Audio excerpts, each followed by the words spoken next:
Hello, everybody, and welcome to another glorious episode of Life Theories. We've got Cortez in the house after a long break away, and Diana, of course, and me, Sarah.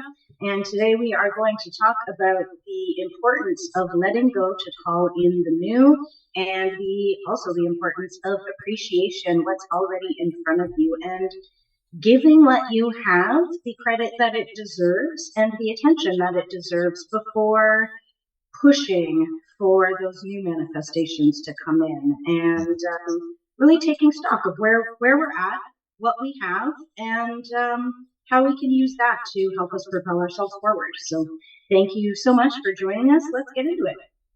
It's crazy we're actually on this topic because literally about 15 minutes ago, driving back, I rang one of my best friends and I was just telling him how appreciative I was of just the small things I've got, like my family, my health, do you know what I mean? Just the small things in life, man. And I was really feeling the gratitude and it's not even like anything big has happened for me to even have that emotional shift within me. But we need to understand that we can actually conjure that up within us without even needing something to happen. Do you know what I mean? Yeah. And I think that brings on the manifestation phase a lot quicker when we are actually in the now moment and we're just grateful for what we have now. And because when we are thinking about what we don't have, we're causing resistance from it to coming in. Do you know what I mean? So it's best to just concentrate, just like this little beautiful girl here, just like little things like that for me makes me realize that what I think I want or need isn't that big. Do you know what I mean? Yeah. Well, it's like where you put your energy, where you put your focus, the energy grows, right? So if you're focusing on things you already have that you can appreciate, that energy will grow and the universe will start to give you more things to appreciate because you're just such in that magnetized energy. So, yeah, it's really, it's good. I know for me as well, like I've been talking about this a lot with my housemate and with my best friend as well. We've been, they're both pretty much my best friends. We've been talking a lot about like just shifts and like trying to call in something new while you're going through a shift. And right now my housemate and I are in the process of like having to move. We've been chatting about, do we split up? Do we stay together? In the staying together situation, there's a lot of things financially that he helps me pay for. And then when I get my money, I pay for him a little bit. Like we sort of help make the house run together, right? Mm-hmm. But I'm noticing that he puts in a lot more than I do, right? And that makes me feel terrible a lot of the time. I feel like I can't really put my full part into the house. And that leaves me open to like, okay, I need to be appreciating everything that is coming in. And sometimes I forget that. I get so I feel like I'm not doing enough that I forget to appreciate what's in front of me. And when I'm not appreciating what's in front of me, I feel like the situation kind of grows and I feel less and less worthy of the situation. But if I can shift my mindset and pay attention to like, hey, here's some really good things to be appreciative. I can't put that in myself, but I can do this, this, and this. And I need to appreciate what I can put in just as much as I appreciate what he's putting in to make the energy in the house flow well. And I'm noticing too, like in that energy of appreciation, when we're both in appreciative states and paying attention to what each other are doing for each other, more good things tend to happen for both of us in the household. But as we slowly pay less and less attention to how much appreciation we're putting out, we start fighting more, we butt heads, we can't have a conversation to save our lives. Like energy just goes down the dumps when the appreciation goes down. So just being able to keeping yourself in that gratitude energy and that appreciative energy helps to improve your relationships. It helps to keep the people around you connected to you. It helps ideas flow. It helps positive energy flow, and it helps more things come to you. One of my big things is just like making sure I'm remembering to appreciate everything. So that's like, it's hard because yeah, we're growing up in a society where everyone wants everything instantaneously. They don't want to work for anything, and everything comes fast. So no one really appreciates anything when they do get it. You know, you're already on to the next thing already. It's like, okay, I got this, and you don't even get time to enjoy it because in our society, it's like consumerism. It's never having enough. It's like I need the next thing. I need to keep up with the whoever. I want to say Kardashians. I don't want to keep up with the Kardashians, but it's like keeping up with the Joneses, or like, but it's just like keeping up with like it's the next thing. But you literally get the thing, and it's like you get that dopamine hit or whatever in your brain or whatever serotonin, whatever it is that it's producing for you, and it's for like a second, and then you're chasing the next thing. It's always like chasing something. It's just about being in alignment, like realizing that, just like simplifying your life. Like you already have everything you really need in. You know, you have a beautiful daughter, right? We have good friends. We have family members that are still in our lives. We have family members that did leave, right? And it's like you already have a lot. Like you have enough. Like it just saying that I do have enough, and I mean, the love of my heart is enough, right? But that's like too simple for like most people. But all the material stuff, it leaves you feeling like unfulfilled the more you obtain it. I enjoy material things, don't get me wrong, but it's like there's a lot of things that can't buy, you know, like you know? It's nice to have material things, material items that please you aesthetically, but the fact of the matter is, it's when we lose ourselves within those items. It's when our ego becomes so identified with these items that our identity is then attached to that item. And when we lose that thing or that place or whatever it may be, we then lose a part of ourselves. You can't take it with you when you go, too. When you leave this earth, take it with you. It's gone. Like when my mom's funeral, I'm putting flowers in her. The only thing that went with her was like I put some flowers, some things that meant a lot to her, like a few things that had more sentimental value. They weren't some material things. Like then they're gone. Like all you have was their presence. You know, it's like, and that's all we have here, presence. But most people aren't present. Most people aren't present. Most people aren't present, and then you don't appreciate it until the person left. I mean, that's looking at like losing people, but you know, sometimes it takes losing people to realize that, you know, their presence was really appreciated and meant a lot to you, and they made an impact in your life, you know. But it sucks if you have to lose someone or something to get that, you know. And that's just human nature. That's the sad thing. Not to say we are all like that, but it's just human nature in general, is that we take things for granted. And we don't, well, like I said, I'm not speaking for everyone, but most people genuinely, truly don't appreciate what it is they have until it's gone, like Diana said. But I think this is what this whole shift is about dissolving that ego, first of all. Living more from the heart space, less from the ego. From the heart That's space. what we talked about. So you don't identify with these material items, and you feel, and then you free yourself from the matrix, essentially. Do you know what I mean? Because you're not so inclined to seek these things after a certain amount of time. It's just meaningless to you. Like I said, even like Diana said, it's nice to enjoy these things, but they're just, it doesn't add any value to your life as a person. Do you know what I mean? Whatever car you drive or whatever watch, or that doesn't define you as a person. It's what do you do for society? What are you doing for the people you love? What are you doing for yourself? First of all, because we've got to come from a place of self-love in order to heal anything. Do you know what I mean? Well, you can only heal or help people to the level that you have helped yourself. That's it. You can only solve a problem with a different level of consciousness that created it. Yeah. Yeah. So, absolutely. Yeah, you have to remove yourself away from that, from the problem and from like the energy that created the problem to be able to see it from the inside and kind of like put yourself in a bird's eye perspective of it. And when you're in it, it's a lot. It's so much harder to see the results or the solutions when you're like in that energy. So you have to be able to pull yourself out of it to step forward.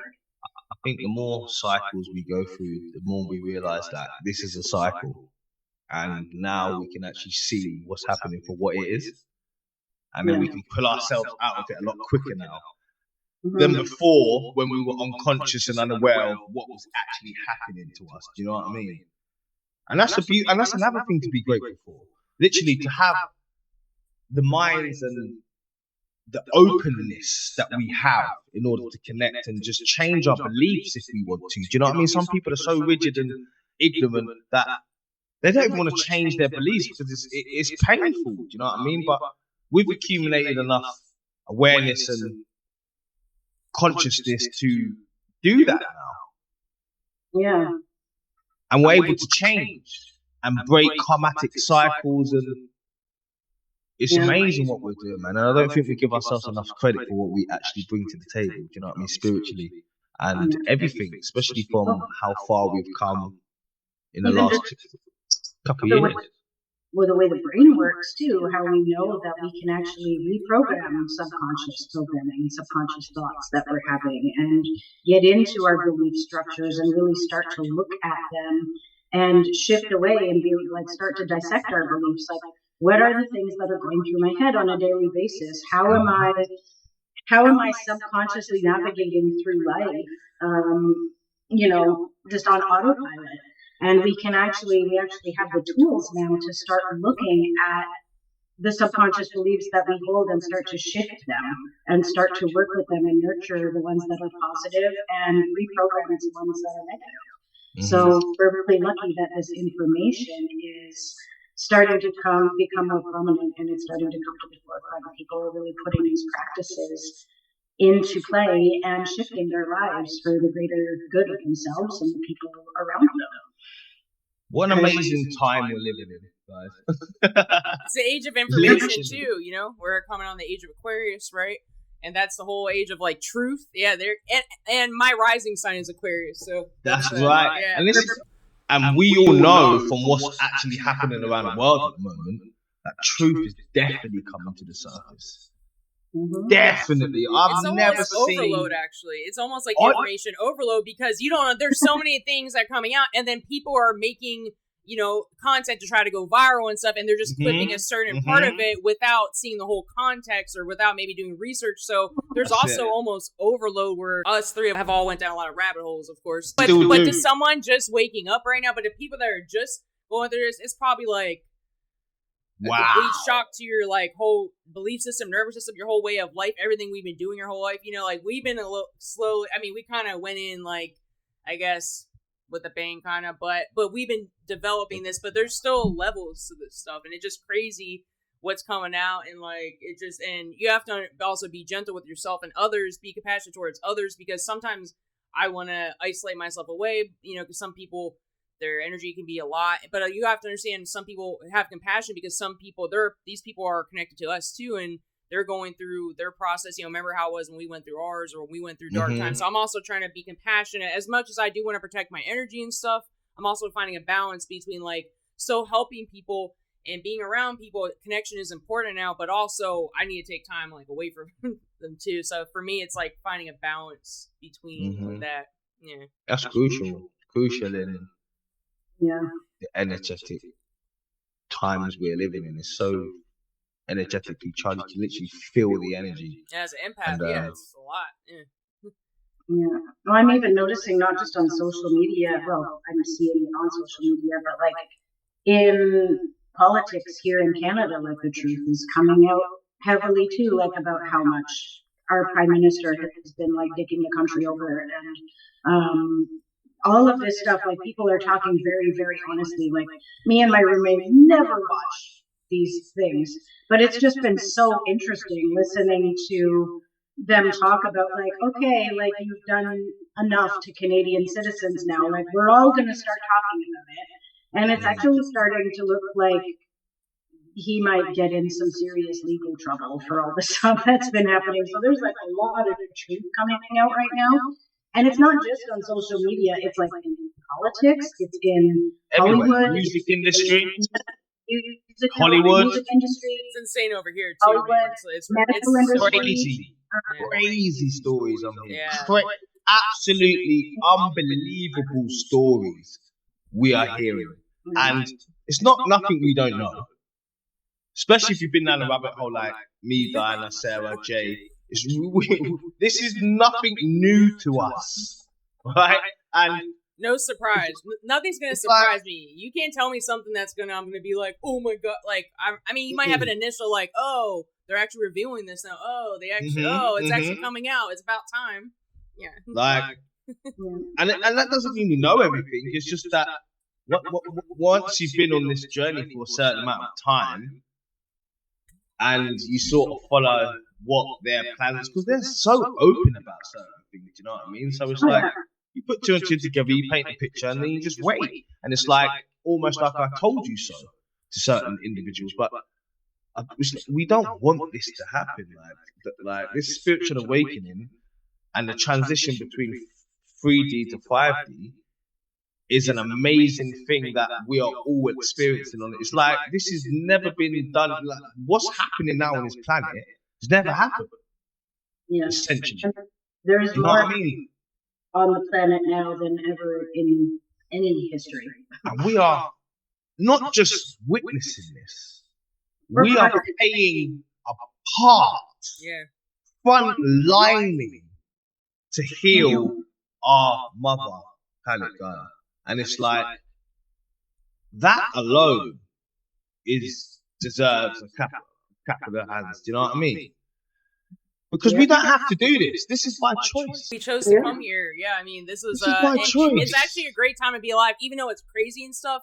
We're coming during the biggest transition like ever. This is the shift that we came here to do, and everyone plays the role. I know me and Sarah, we talked about on the podcast, like, the roles we all play. More than ever, I'm seeing that we're all here to play a certain role, and it's not about comparing yourself to people. It's just like, hey, you have some great knowledge, you have some great knowledge, experience, and we can all work together. And that's part of the 3D to 5D is like unity instead of the separation. It's like, we can come together. We all have crazy experiences. We've all been programmed. It's not about, it's putting the differences to the side and just like working together so we can live like harmonious and heal our planet and heal the people, man. Everyone, this planet needs healing. Like, the people are traumatized. We all have been traumatized in some form. So it's just like coming together and working to heal and like improve, and shift the frequency. That's what we're here for.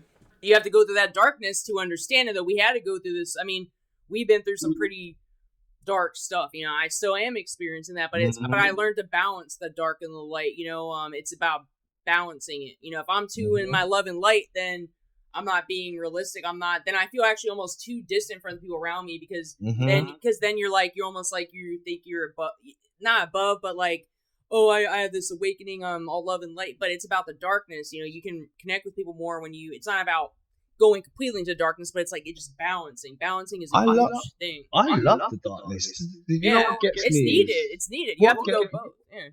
What gets me is, and I understand where people come from when they're saying, don't put your attention on what's happening, and it's like, and I get that, like, where your attention goes, energy flows, and if everyone's thinking about the same thing, then collectively you're going to create that reality. And it's predictive programming, and I understand where they're coming from.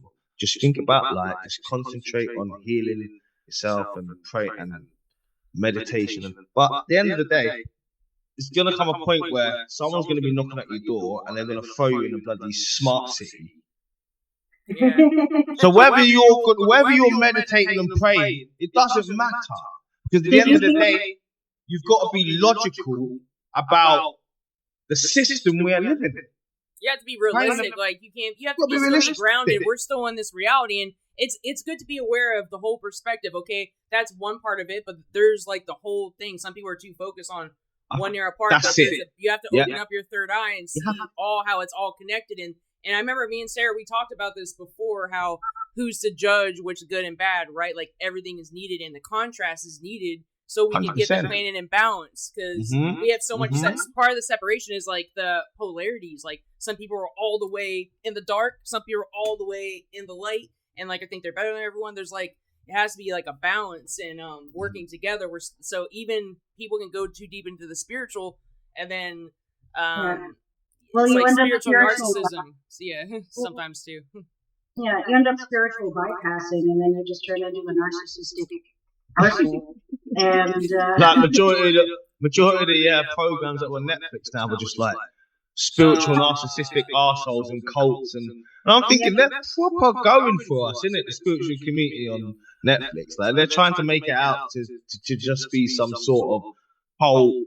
Yeah, see, that's how some sort. Have you seen? There definitely needs to be some balance there about like talking about, hey, no, this is actual spiritually bypassing. Here's how to do it in a trauma-informed way. Here's how to actually be compassionate towards your dark, get curious towards your dark energy and the things that maybe you want to shy away from, because it's not all love and light.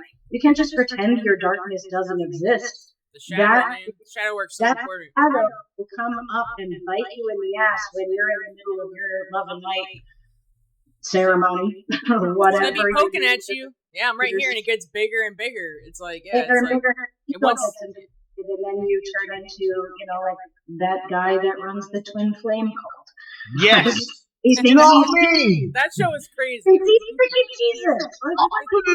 He was like, right, you are a mate. You're female, but you are the what was it? The male twin energy. What do they call it? The masculine energy. The masculine. You have to act masculine. You have to change your image to a masculine because you're masculine, and you can't have both. You can't have both energies. Apparently, this man said. Okay, but we're all comprised of both. But okay. People were having going to surgery and having changing their bits and. Yeah, they were having like gender surgery, like gender affirming surgery to listen to this guy. Some of them were even sitting there saying like, my heart really goes out to these people because they're looking for answers in clearly the wrong places, and they definitely need support, and they're not getting it. Some of them may have been autistic as well, apparently, and it's just like in complete control over them, and it's like, who are you to play God and tell people what their gender is supposed to be? Yeah. And it's like, because you're bored and there's not enough people in your group and you have to find a way to keep it going, and people are getting disillusioned that they're not getting their twins or their matches, so you're just like, oh, actually, you're twins and now you're a guy. Oh no, and it's like, everyone's twin is in this group. Do you know how stupid? That's like finding a pin in a massive haste. Like, honestly, this guy is so deluded. He still has a Facebook group up. These people, after watching this, they're still supporting this. That's like cult behavior. Yeah, that is definitely cult. That's definitely cult. But it's like they're being emotionally manipulated. But they've had and the whole twin flame thing. It gets really, some people go into like a psychosis. I've seen some stuff, and like but a lot of them, they don't feel worthy within themselves, and yeah, it's a magical idea, right? But that twin flame is some dark. It's like you're facing your own shadow all the time. Cortez knows, like, we both live with them, like it's not, it is a beautiful connection, but there's a lot of dark. It's a lot of like facing your shadow. It's a lot of like inner child healing. It's like all the wounds come up. Oh, joke, man. All like to heal and stuff. It's a beautiful connection once you get past it, but it can also be toxic. If one person hasn't done the healing, but it's a lot of like, it's all your innermost wounds, deepest. Like even me, I've done a lot, and even now it's brought up so much. I mean, it's good and everything, but it's like, it's brought up a lot more that I have to be aware of. I'm like, oh, I really need to heal this. Why am I like thinking this way or feeling this way? It just, so it's good. It's good. Awareness is a key to change, like I always say, but it's even that journey is not the easiest, It's not for the faint-hearted. It's not for the faint of heart. Yeah. Any relationship is going to be a lot. A very intense. Ridiculous. Yeah. Like, I didn't even end up with my twin, but I've realized that that's because of the karma that we had to play out. We weren't actually meant to get together in this lifetime. And some of them And you aren't. Yeah. that's Supposedly, okay. yeah. That's totally okay. But if you are, That must be hard. it is hard. I haven't even spoke to him, and it's just been 2 years since I spoke to him last. Like that date just came up again. So it is hard. And there are periods of my year and my day where I'll think about him and I'll want to know if he's okay. Like, even though what happened, like, I still care. I still think about him. I still want the best for him, and I hope he's happy and I hope he's okay. Something tells me he's not, but I can't really do anything about it. And that's difficult as fuck. But that's so hard, Sarah, man. Sorry to cut you, because honestly, that is literally, I couldn't imagine meeting my twin and not being able to be with them, man. And you're so strong. Spiritually, as a soul, Sarah, honestly. Tell me about it. And like, to know that no matter what, like, I may still end up with him years down the road. I don't know. But knowing the situation that he's in, I don't know about that. And I have to be okay. Never say never, though.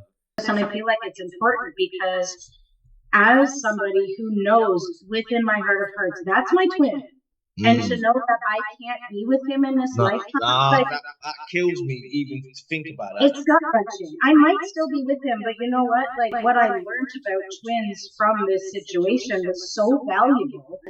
And it's literally just about a soul that has so much karmic history to sort through. They literally have to split into two to sort the karma. To get through it all.